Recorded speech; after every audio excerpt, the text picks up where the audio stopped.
galera, a gente está hoje aqui na sede do IDBR com a Luana Genot. Luana é diretora executiva do IDBR. Primeiro, vamos situar todo mundo. Ela criou o IDBR e é autora do livro Sim à Igualdade Racial. Luana, obrigada por você receber a gente aqui. Eu que agradeço. Primeiro, fala pra gente o que é o IDBR. O IDBR é o Instituto de Identidade do Brasil, que nasceu em 2016, justamente para a gente debater a questão do racismo no mercado de trabalho brasileiro, propondo soluções, né? E tendo em vista que a gente acredita que é possível acelerar a promoção da igualdade racial no mundo corporativo, sobretudo, né? Então, por acelerar a promoção da igualdade racial, a gente entende que é possível acelerar a promoção de igualdade de oportunidades, tendo em vista que a população negra no Brasil, que é de mais de 55% segundo o IBGE, mais de 110 milhões de pessoas, ainda não tem acesso aos cargos executivos nas empresas, ou seja, os cargos de maior complexidade e, consequentemente, os com maiores salários. E isso ocasiona uma grande disparidade que vai além da classe social, né? Então a gente está falando de uma consequência por conta da raça, ou seja, dessa leitura da cor de pele, faz com que as pessoas negras tenham experiências negativas e de menor complexidade no mercado de trabalho, porque a cor de pele delas chega à frente das suas competências. E aí, quando eu estava pesquisando na época, ali em 2016, e antes disso, até chegar e criar um instituto, eu vi que se falava muito pouco e que era um assunto muito tabu. Então a gente falava muito na época até sobre cotas raciais na educação, mas eu sentia falta de racializar esse debate também no que tange o emprego. Então o Instituto nasce com dessa decisão de também racializar as oportunidades de emprego para que a gente conseguisse criar oportunidades iguais de fato. Eu achei muito legal no livro porque você traz vivências suas, vivências de outras pessoas próximas a você e traz muito também teoria e informação. Eu queria pegar uma passagem que você falou sobre um desenho que você fez quando você era pequena. Eu costumo dizer que eu acredito que na minha época de infância, falar sobre racismo na infância era um grande tabu. Então, eu só resgatei esse desenho recentemente, uns 4, 5 anos atrás, quando eu estava olhando os meus cadernos de infância, revisitando um pouco da minha trajetória até então. E aí eu vi aquele desenho e eu achei muito estranho, porque eu não estava reproduzindo um outro desenho, tratava-se de um autorretrato, né? Então, era mais ou menos assim, o exercício dizia, desenhe o que você fez nas férias e conte um pouco como foi. E aí eu me desenho loura dos olhos azuis. Processo interno meu, um desejo de embranquecimento, para que eu pudesse me encaixar nos padrões, porque afinal a minha infância ela foi permeada de referências majoritariamente brancas como protagonistas, como sinônimos de um referencial de beleza, de protagonismo. Então tudo isso fez com que eu quisesse me retratar dessa forma, é assim que eu enxergo hoje. Porque não foi só esse desenho que marcou a minha infância, né? Foram banhos quando eu estava no chuveiro para tentar lavar minha pele, era o fato de colocar uma toalha na cabeça para poder balançar o cabelo, porque meu cabelo não balançava naturalmente, e o fato sempre de me esquivar, de ser a mais quietinha da sala, porque eu acreditava que eu era muito feia, até por conta do que os colegas diziam, né? Cabelo ruim, etc, etc, etc, que inclusive ainda é reproduzido nas escolas de hoje, não é um tema desatual, pelo contrário, infelizmente. Então esse desenho para mim, ele é simbolicamente aquilo que retrata uma infância que onde eu tentava me embranquecer para tentar me encaixar alguns padrões, pelo menos no desenho, porque obviamente eu sabia que eu não podia fazer isso na vida real, mas pelo menos no desenho eu tentei me encaixar com o padrão que eu via, e eu considero que isso hoje é muito daninho e a gente precisa discutir isso. Quando eu li, eu imediatamente lembrei do livro da Toni Morrison, que a gente chegou até a ler pro canal, que é O Olho Mais Azul. Eu falei, nossa, é realidade, né? Não é só ficção, as pessoas vivem isso, né? E vi também recentemente um rapaz mais velho ficando emocionado porque ele teve um band-aid da cor da pele dele, né? Isso Sim.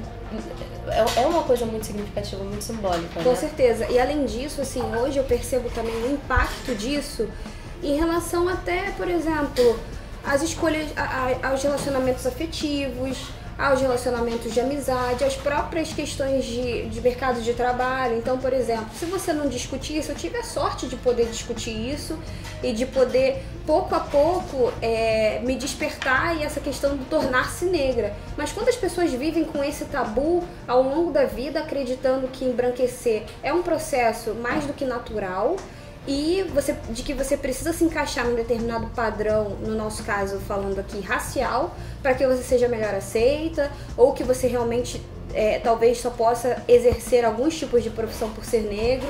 Então tem algumas questões que estão intrinsecamente ligadas com esse retrato da infância. Então, por isso que eu considero tão importante discutir isso.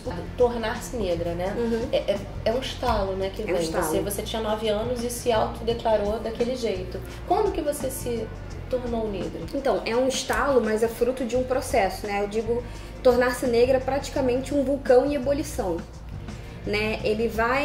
É um processo que tá ali fermentando, se fermentando, e aí você releva em alguns pontos, por exemplo, me chamaram falaram que meu cabelo era ruim, mas isso não me abala, né? Porque a gente tem que criar mecanismos de autoproteção.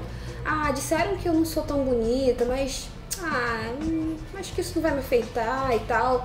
Só que aí chega um momento que você percebe que outras pessoas passaram pelas mesmas experiências que você, e outras pessoas que se parecem com você. E aí você entende que é uma experiência coletiva.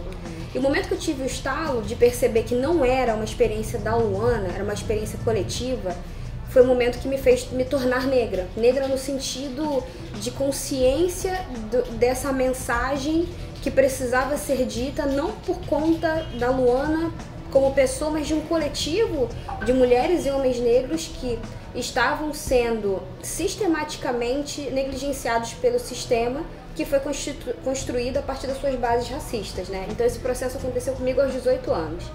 Então, na minha infância e adolescência, tive sempre muito baixa autoestima por conta das ofensas que eu recebia, dos amigos e tal. Só que ao mesmo tempo, algumas pessoas vinham e falavam assim: você é tão exótica, você é tão diferente e tal. Nunca era bonita.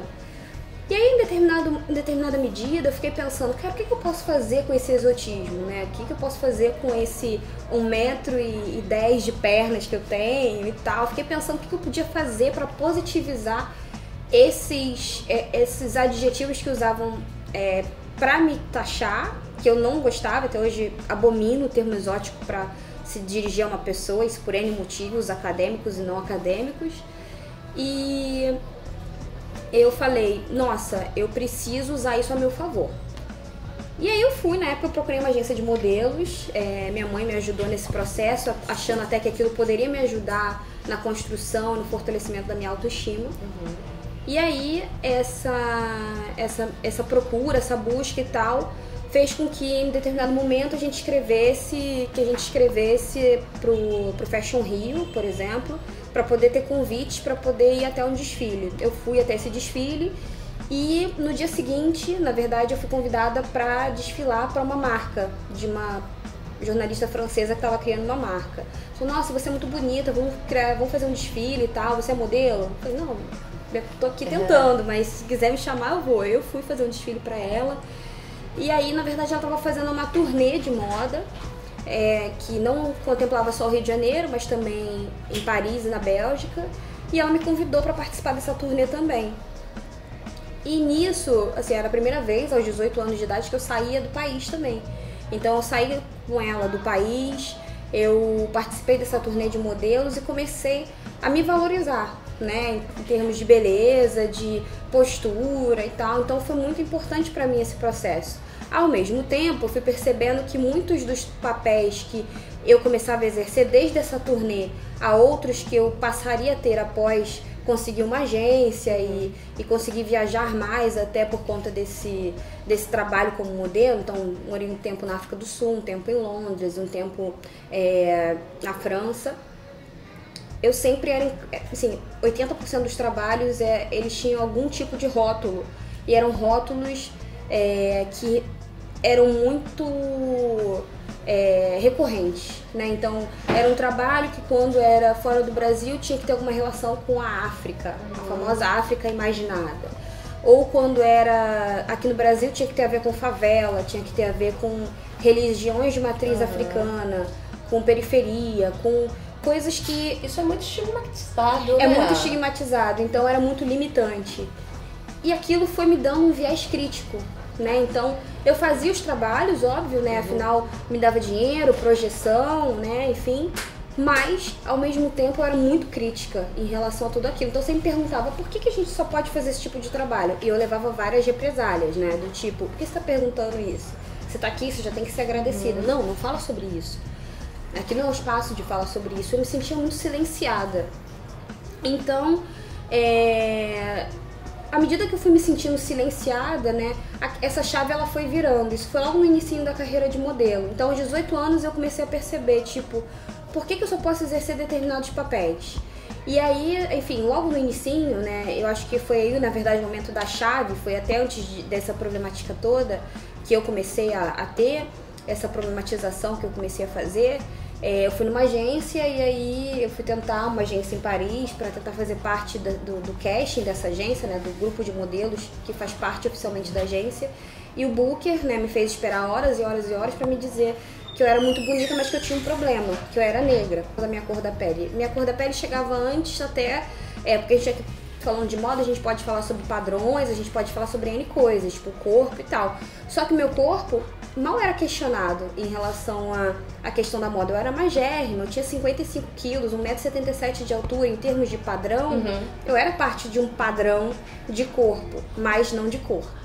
E, obviamente, não de raça, né? Porque raça tem a ver com esses repertórios que são repetidamente reproduzidos por conta da sua cor de pele. Então, necessariamente, eu tinha um repertório reduzido e essa redução de repertório para mim era inaceitável. Logo, consequentemente, esse mundo foi ficando muito difícil para mim de digerir, né? E aos poucos eu fui me apartando desse mundo da moda e sendo cada vez mais crítica e, obviamente, a partir das vivências que eu tive, eu fui colocando aquilo num blog.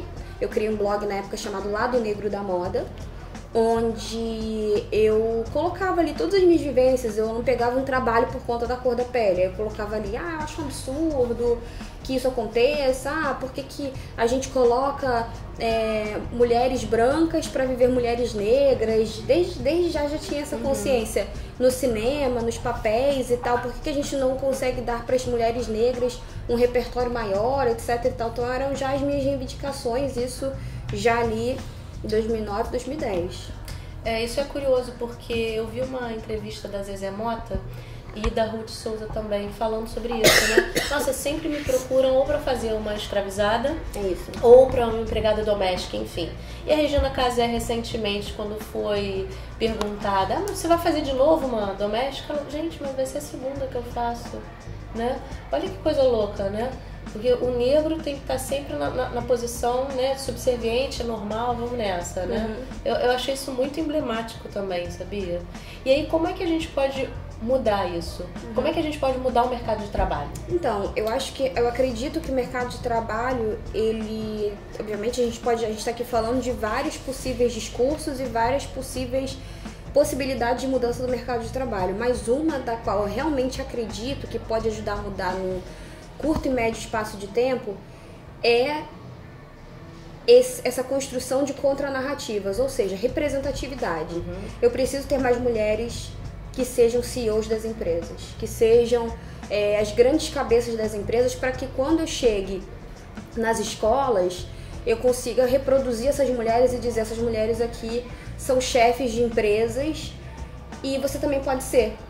Então, a partir daí eu começo a construir novas possíveis referências para que as pessoas possam sonhar, para que as pessoas possam se ver naqueles lugares e, obviamente, trilhar sua trajetória voltadas para serem aquelas mulheres, para serem aqueles homens, né? Então, eu acredito muito na representatividade como uma forma que a gente tem de mudar esse cenário no futuro. Falando de representatividade, você acredita que as cotas são importantes? É um instrumento importante para você ter as pessoas chegando lá? As cotas são absolutamente importantes para que as pessoas consigam minimamente ter o direito à reparação, né? Porque hoje uma pessoa que não entende cotas, ela tá olhando só o retrato da história. Ela não tá olhando o filme. Né? Ela vê as cotas, parece tão justo, né? Uma pessoa que tem, em tese, alguma espécie de benefício para poder ter acesso a uma determinada oportunidade, só que essa pessoa não está olhando que lá atrás houveram vários empecilhos sistêmicos para que grupos de pessoas não tivessem acesso a determinadas oportunidades de trabalho, estudos, enfim.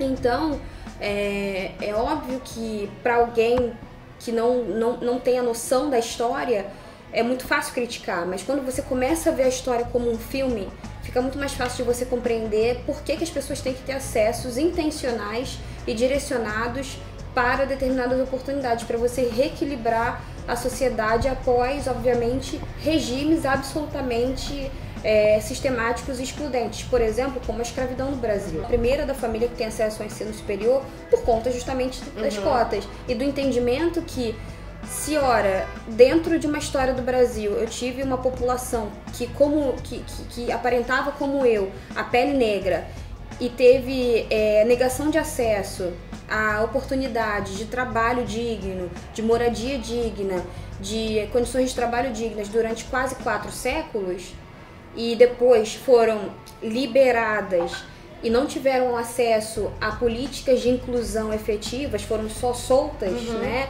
dentro do que era considerada essa libertação sem inclusão, nada mais justo do que proporcionar a essas pessoas intencionalmente oportunidades para que elas possam se inserir e que as próximas gerações, consequentemente, possam fazê-lo. Falando sobre medidas temporárias de reparação.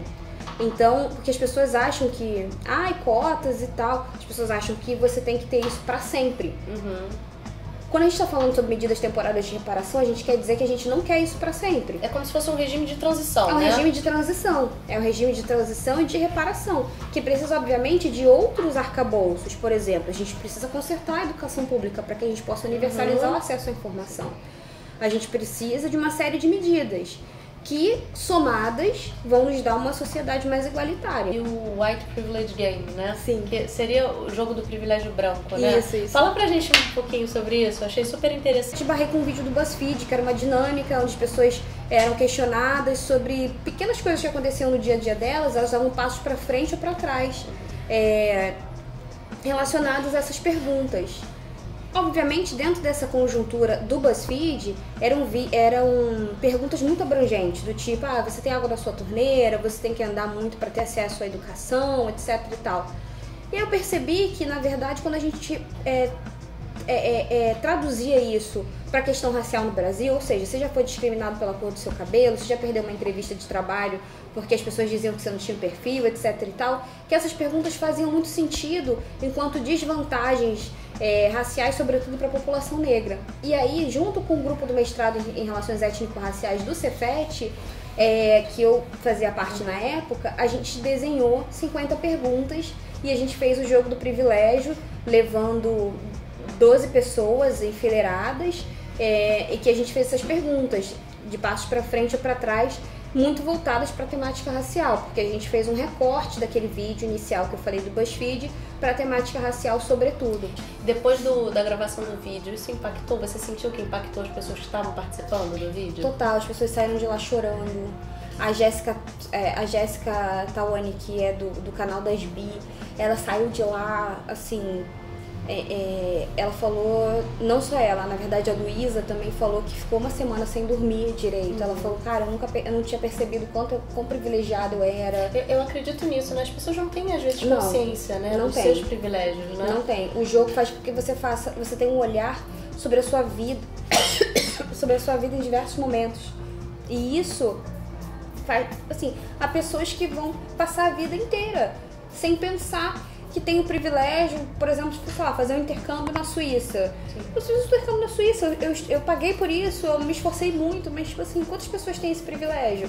Quantas pessoas têm o privilégio de ter, sei lá, pais em casa que te dão apoio nas suas escolhas, que apoiam a sua orientação sexual, ou apoiam o fato de você usar seu cabelo black, né, seu cabelo crespo, como ele é. Então, são fatores que muitas vezes passam por questões muito que parecem pequenas mas que te constituem enquanto indivíduo e constituem enquanto as identidades que você tem e que, quando são cerceadas, fazem com que você, em determinada medida, não exerça seu pleno direito de cidadão. Tem uma pequena, né? Sim, Alice. sim. E a Alice é fruto de um relacionamento interracial, Sim, né? sim. Você acredita que é mais difícil educar a criança quando ela é fruto de um relacionamento interracial? Para ela se conhecer e se autodeclarar? Sim, então. O que eu, particularmente, o meu projeto de educação com a Alice é muito da educação não tabu, né? A educação que eu tive foi uma educação muito tabu, tanto é que, por exemplo, minha mãe, ela sempre foi muito enfática em relação à temática racial, mas a gente não desenvolvia muito esse assunto em casa. Então, por exemplo, lá atrás, quando eu me desenhei branca, loura, dos olhos azuis e tal, não lembro de ter tido uma problematização sobre isso. Mais tarde, ela chegou a me mudar de escola, porque eu sofri ofensas racistas na escola que eu estava, quando eu tinha 9, 10 anos, uma coisa assim, pouco depois daquele desenho. E tampouco, assim, minha mãe mudou de escola, sabia que era uma coisa errada, mas assim, eu não lembro da gente conversando abertamente sobre isso. O que particularmente eu, né, já sendo uma pessoa que fala muito mais abertamente sobre a questão racial, pretendo fazer com a Alice, é ter esse diálogo com ela desde cedo. E que ela entenda que o pai e a mãe dela, apesar de serem pessoas que se amam, são tratadas e vistas pela sociedade de maneira completamente diferente. Lu e eu, quando a gente vai no mercado, o segurança me segue, não segue ele, né? Então ele precisa entender que papai e mamãe são dois seres humanos, sim, etc e tal, mas com dinâmicas raciais completamente diferentes, né? Por conta justamente de uma história, de um contexto que transcende a nossa própria existência, né? E transcende o nosso próprio querer. Não se trata só em eu não quero ser vista dessa forma, eu não tenho controle sobre como o outro me vê, portanto, esse tipo de questão acontece. Então, tanto no que diz respeito ao tratamento das pessoas diferenciado para com a gente, que já acontece, inclusive, por exemplo, meu marido já foi com a Alice no shopping brincar e tal, e aí teve uma senhora que perguntou se a Alice era adotada pra ele, né, porque ela tem a pele bem escura, bem mais escura que a dele. Então, acredito que se fosse ao contrário, se ela tivesse a pele mais branca com você negra, iam acreditar que você era babá. Iam acreditar que eu era babá. Nunca também iam pensar que é sua filha biológica adotada, né? Exato. Então também tem essa questão de babá, que pra mim ainda não aconteceu, mas de toda forma eu acho que é importante que ela, à medida que vai tomando consciência, tenha noção de que existe uma dinâmica ali que não que independe da gente, que é uma dinâmica de um Brasil absolutamente racista, e à medida do que for possível, assim, eu já vou introduzindo para ela, por exemplo, alguns livros, que tem, por exemplo, eu ganhei um livro muito bonitinho que chama Meu Cabelo é de Rainha. Da Bell Hooks? Da Bell Hooks. Tem também, eu ganhei recentemente da Janine Rodrigues, que é uma autora da Piraporeando, Onde Está o Boris, que fala já sobre vários temas complexos desde a infância, né? Ela fala de racismo interrupting, né? Que é o fato da gente ser interrompida, né? Enquanto mulheres por homens, desde a infância, né? E ela trata esses temas super complexos na sua literatura. Essa construção da autoestima, ela se dá muito pelos livros, pelas imagens, né? Procuro mostrar para ela vídeos de YouTube e tal, enfim. E essas temáticas eu pretendo, quando ela tiver um pouco mais de não consciência, acho que ela já é consciente, acho que a consciência é algo que se constrói, mas que a gente puder dialogar um pouco mais. Na verdade, quando a gente estiver falando a mesma língua, que por enquanto ela fala alicês e eu falo português, então quando a gente estiver falando um pouco mais a mesma língua, a gente já vai começar a debater desde cedo, espero. Fala um pouquinho pra gente do prêmio. Sim, o prêmio tá aqui, né? Prêmio Sim Igualdade Racial, que eu acho que é importante colocar, uma figura aqui do Vicky Muniz, né? Que a gente adaptou dele, né? Que se chama Mad World, né? Esse mundo aí bem doido. Então, múltiplo, mas que precisa ter essa multiplicidade estimulada e o tempo todo ativada, né? Porque a gente fala assim, não, mas somos todos diversos, somos todos humanos, mas até que ponto todos nós podemos, de fato, exercer essa humanidade plenamente, né? Esse direito aí de ir e vir, da cidadania. Então, eu acho que essa imagem ela é emblemática porque ela remete a isso em diversos polos, né? De diversas formas. E o fato de ter um globo também que fale sobre isso, acho que mostra que as causas elas têm uma dimensão global. Então, quando a gente fala de racismo no Brasil, a gente só está situando, mas na verdade é uma temática global. Então, o Prêmio Sim Igualdade Racial, ele nasce com essa vontade, esse desejo de premiar, sim, as principais ações afirmativas em prol da inclusão do negro, né, na sociedade. Isso em 3 pilares: empregabilidade, educação e cultura. Então a gente dividiu esses pilares em 11 categorias, que vão de raça em pauta, dentro da categoria de cultura, a comprometimento racial dentro da categoria de empregabilidade, que vai premiar, por exemplo, as empresas que têm ações afirmativas e que estimulem seus funcionários, seus gestores, seus CEOs a se posicionarem em prol da temática racial, criarem planos de trabalhos efetivos. A gente tem uma categoria que é destaque étnico-racial, também dentro de empregabilidade, que é em parceria com o Great Place to Work, onde a gente faz um mapeamento que é exclusivo, inclusive, para poder verificar dentro das principais empresas que são ranqueadas pelo Great Place to Work, quais delas têm ações voltadas para a promoção da igualdade racial. Então, para a gente, essa discussão ela é muito importante, e à medida que a gente consegue ali mapear e criar uma certa competitividade entre empresas e atores sociais, a gente acredita também que é uma forma da gente acelerar essa propagação de boas práticas, do tipo, eu também quero estar ali. Então, pra gente é uma forma de dar ênfase a quem está fazendo, para além de dizer não ao racismo. Né? Então, o prêmio, esse ano a gente reuniu 400 pessoas no Copacabana Palace, que por si só também é um lugar que carrega também algo emblemático, no sentido de ter poucos negros que frequentaram aquele espaço. Então, o fato da gente levar o prêmio para aquele espaço, foi a primeira vez, inclusive, que o Copa recebeu um prêmio que falasse sobre a temática racial, né, desde que a gente entrou 3 anos atrás lá. E pra gente foi muito emblemático sempre carregar várias pessoas negras para uma noite de gala, para premiar a si mesmas sobre a questão racial. Então pra gente sempre foi bastante emblemático isso, e importante como criar uma história de contranarrativas e de representatividade como uma ferramenta que a gente acredita que pode reverter essas discriminações e essa desigualdade racial. Livro que você recomendaria para o pessoal ler, do Justa Causa? Eu recomendo Raça, Classes e Democracia, do Antônio Guimarães. Né, esse livro, assim, é uma bíblia para mim em termos de raça. Eu acho que Antônio Guimarães é um grande aliado, né, que fala de um ponto de vista de um homem branco, inclusive,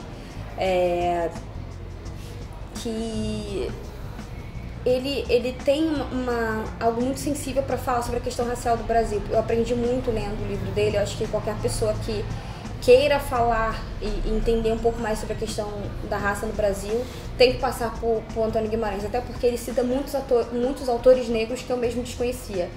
Eu conheci a obra de Kabengele Munanga, que é hoje um dos principais autores para mim que falam sobre raça e racismo no Brasil, pela obra de Antônio Guimarães.